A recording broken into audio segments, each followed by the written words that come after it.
बच्चों, कैसे हैं आप सभी? मुझे आशा है आप सभी अच्छे और प्रसन्न होंगे। चलिए आज हम पढ़ते हैं पाठ 3 मिठाई वाला।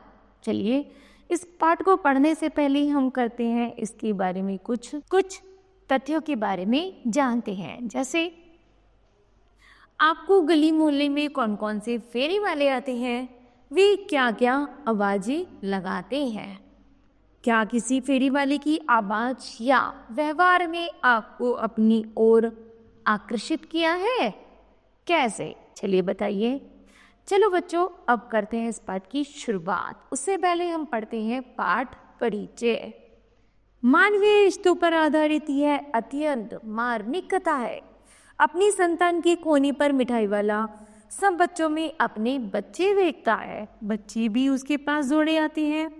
धनी होने पर भी वह मन के सुख चैन और बच्चों के मिलने वाले प्यार के लिए गलियों में मीठी बोलियां, बांसुरी, खिलौने बेचकर उनकी तोतली बोली का आनंद लेता है। ठीक है, चल करते हैं शुरुआत। यहाँ पर भाग शुरू होता है 1। बहुत ही मीठे स्वरों के साथ वह गलियों में घूमता हुआ कहता, बच्चों को बहलाने वाला, खिलौने वाला। इस अधूरे वाक्य को वह ऐसे विचित्र किंतु मधुर ढंग से गाकर कहता था कि सुनने वाला सुनते ही रह जाते। उसका स्नेहपूर्ण गान सुनकर निकट के मकानों में हलचल मच जाती।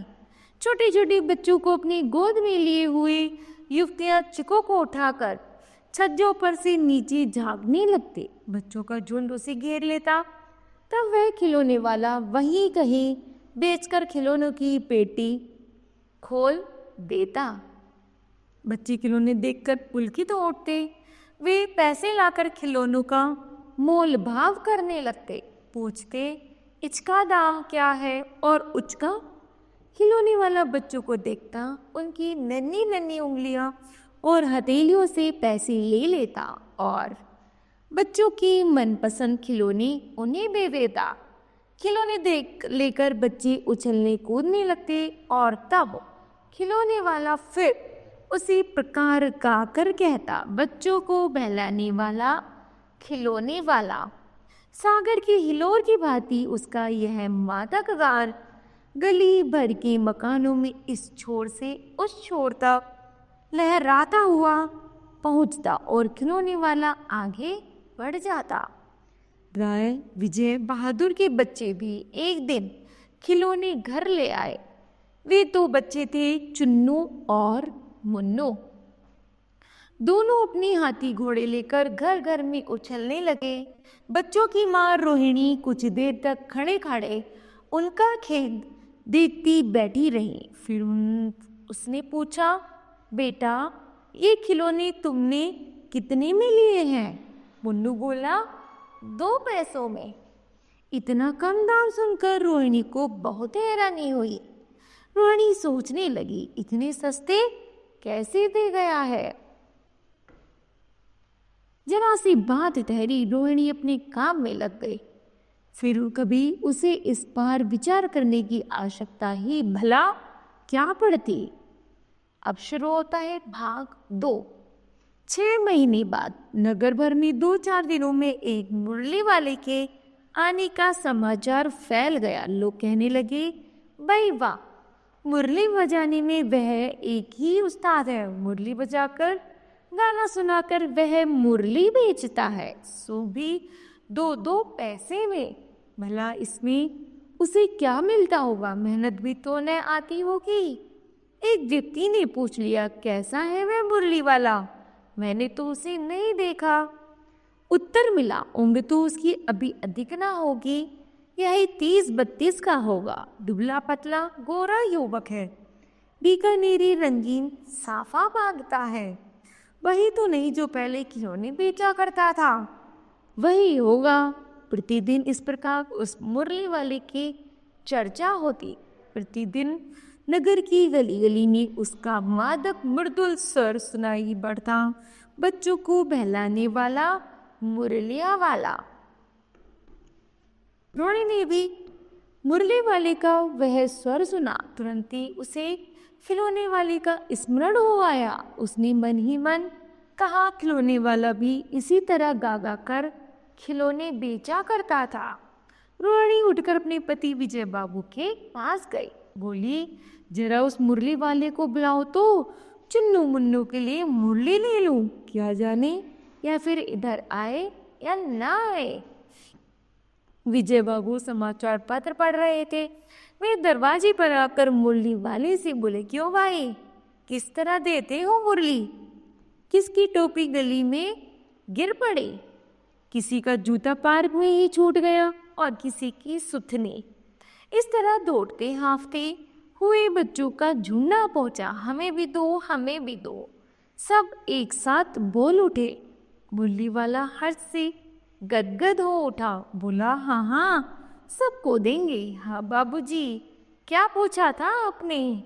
कितने में दी? दी तो वैसे 3-3 पैसों के हिसाब से है, पर आपको 2-2 पैसों में ही दे दूंगा। विजय बाबू मुस्कुराकर बोले, तुम लोगों की झूठ बोलने की आदत होती है, देते होंगे सभी को 2-2 पैसे के, पर एहसान का बोझ मेरे ऊपर लाद रहे हो। मुरली वाला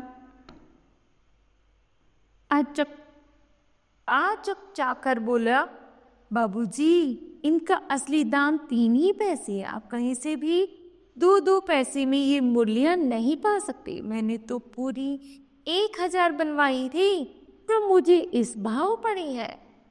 विजय बाबू बोले, अच्छा अच्छा, मेरे पास ज़्यादा वक्त नहीं है, जल्दी से 2 मुरलियां निकाल दो। 2 मुरलियां लेकर विजय बाबू फिर मकान के भीतर पहुंच गए। मुरली वाला देर तक उन बच्चों के झुंड में मुरलियां बेचता रहा। उसके पास कई रंग की मुरलियां थी। बच्चे को जो रंग पसंद आ करते, मुरली वाला उस रंग की मुरली निकाल देता। यह बड़ी अच्छी मुरली है, तुम यही ले लो बाबू। राजा बाबू, तुम्हारे लायक तो बस ये है। हाँ भैया, तुमको वही देंगे, यह लो। तुमको वैसी ना चाहिए, ऐसी चाहिए, यह नारंगी रंग की है। अच्छा यही लो, पैसे नहीं है। अच्छा अम्मा से पैसे ले आओ, मैं अभी बैठा हूँ। तुम ले आए पैसे? अच्छा यह लो तुम्हारे लिए, मैंने पहले से ही निकाल रखी थी, तुमने अम्मा से ठीक तरह से मांगे ना होंगे, तुम्हारी माँ के पास पैसे नहीं है। अच्छा तुम भी यह लो, अच्छा तो मैं अब चलता हूँ। इस तरह मुरली वाला बच्चों से बातें करता है और अपनी मुरली बेचता रहता है। इस तरह मुरली वाला फिर आगे बढ़ जाता है। भाग 3 शुरू होता है। आज अपने मकान में बैठी हुई रोहिणी मुरली वाले की सारी बातें सुनती रही। आज भी उसने अनुभव किया, बच्चों के साथ इतने प्यार से बातें करने वाला फेरी वाला पहले कभी नहीं आया। फिर वह सौदा भी कैसे सस्ता बेचता है और आदमी कैसा भला जान पड़ता है। समय की बात है, जो बेचारा इस तरह मारा मारा फिरता है, पेट जो ना कराए सो थोड़ा। 8 मास बाद सर्दी के दिन थे। रोहिणी स्नान करके अपने मकान की छत पर बाल सुखा रही थी। उसी समय नीचे की गली में सुनाई पड़ा बच्चों को बहलाने वाला मिठाई वाला। मिठाई वाले का यह स्वर परिचित था। झट से रोहिणी नीचे नीचे उतर आई, वृद्ध दादी से बोली, जरा उसे बुलाइए ना, बच्चों के लिए मिठाई ले लो। दादी उठकर बाहर आकर बोली, ए मिठाई वाले इधर आना। मिठाई वाला निकट आ गया, बोला, माँ कितनी मिठाई दूँ? नई तरह की मिठाई है, रंग बिरंगी, कुछ कुछ खट्टी, कुछ कुछ मीठी, कुछ और जायकेदार। इन गुणों के अतिरिक्त ये खांसी को भी दूर करती है। कितनी दो? पैसे की 16 देता हूँ। दादी बोली, 16 तो बहुत कम होते हैं, भला 25 तो देते। मिठाई वाला बोला, नहीं दादी, अधिक नहीं दे सकता, इतनी भी कैसे दे सकता हूँ, यह तो अब मैं आपको क्या, खैर मैं अधिक तो न दे सकूंगा। रोहिणी दादी के पास ही खड़ी थी, बोली, दादी फिर भी काफी सस्ते दे रहा है, 4 पैसे की ले लो, ये रहे पैसे। मिठाई वाला मिठाइयाँ गिनने लगा। रोहिणी ने पूछा, भैया तुम पहले भी यहाँ आते रहे हो ना? हाँ, कई बार आ चुका हूँ, उसने कहा। रोहिणी का अनुमान ठीक निकला। अब तो वह उससे और भी कुछ बातें पूछने के लिए अधीर हो उठी। उसने पूछा, भैया इन छोटी छोटी चीज़ों को बेचकर तुम्हें क्या मिलता होगा? वह बोला, मिलता तो क्या है, यह खाने भर को मिल जाता है, कभी नहीं भी मिलता है, पर हाँ संतोष, धीरज और कभी कभी असीम सुख जरूर मिलता है, और यही मैं चाहता भी हूँ। सो कैसे, वह भी बताओ।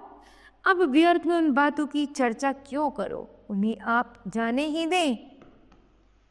उन बातों को सुनकर आपको दुख होगा। जब इतना बताया है तब और भी बता दो। मैं बहुत उत्सुक हूँ, तुम्हारा हर्जा ना होगा, मैं और भी मिठाई ले लूँगी।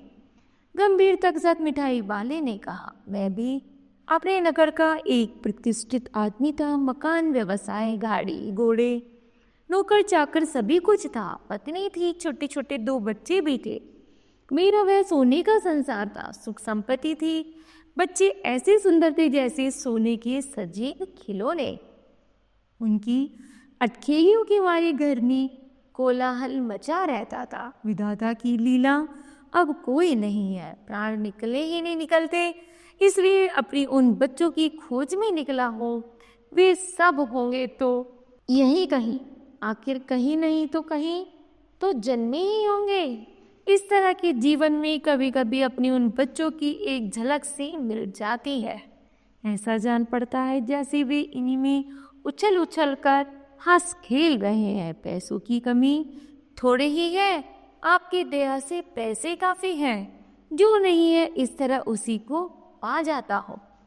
रोहिणी ने मिठाई वाले की ओर देखा, उसकी आंखें आंसुओं से तर थी। तभी चुन्नू मुन्नू आकर मिठाई मांगने लगी। उसने दोनों के हाथों में मिठाई भर दी। रोहिणी ने पैसे दिए तो वह बोला, अब इस बार ये पैसे न लूंगा। पेटी उठाकर वह आगे बढ़ गया और उसकी आवाज गूंजने लगी, बच्चों को बहलाने वाला मिठाई वाला। तो बताओ बच्चों, आपने इस पाठ से क्या शिक्षा मिलती है? हमें शिक्षा मिलती है कि हमें हमेशा किसका, जरूरतमंदों का साथ देना चाहिए, और यदि कोई व्यक्ति निराश है तो उसको खुश रखने की कोशिश करनी चाहिए। ठीक है, तो मुझे आशा है बच्चों यह पाठ आपको भली भांति समझ आया होगा। धन्यवाद।